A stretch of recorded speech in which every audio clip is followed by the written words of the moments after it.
When it comes to freedom of will, Frankel said that even in the concentration camps, when a person suffers inescapable suffering, like being sent to the ovens, being sent to the crematoria, in spite of that, there is a level of freedom that they have.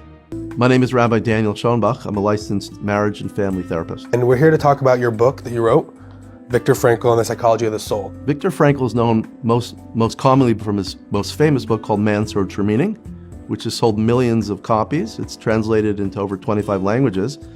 And it also is one of the most important books of the 20th century. So I write a lot in my book, Victor Frankel and the Psychology of the Soul, about Man's Search for Meaning. Man's Search for Meaning, the first half, talks about his experience in the camps. The second part talks about logotherapy, which is Victor Frankel's psychology. Logotherapy means the psychology of meaning. He started off as somewhat of a student to an extent of Freudian thought, if I understand correctly, but ultimately pivoted to a different direction. Yeah, he really did. You see, Sigmund Freud talked a lot about the self. He talked about something called the id. Now, some people have said the id is really the nefesh Bahamis, or the animal soul, or the negative inclination called the Yetzer Hara. But what Sigmund Freud didn't talk about is the godly soul. Frankel was very bothered by this. In fact, he wrote another book called The Unconscious God, where he says really the man's essential drive is for God.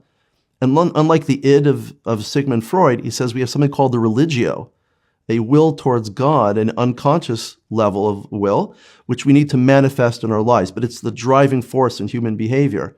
Now, I, as a therapist, look for the religio in my clients. Sigmund Freud would look for the expression of the id. I look for spiritual inclinations. I'm looking for spiritual resources in my clients.